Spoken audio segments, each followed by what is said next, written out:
getting started with your site from Easy Websites. To make global design changes, open the Design section on the left sidebar. You can adjust global settings for text styles, buttons, images, site background, and tablet and mobile navigation layout. Let's go over some of the settings you'll use most often. Open Global Text to adjust global font settings. Open Buttons to change the default button style. Open Global Images to set global borders and shadows for your images. Open Site Background to select a new background for your whole site or just for individual pages.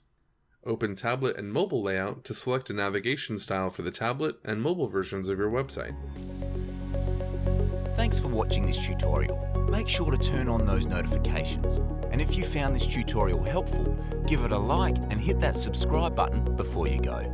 We'll see you in our next video.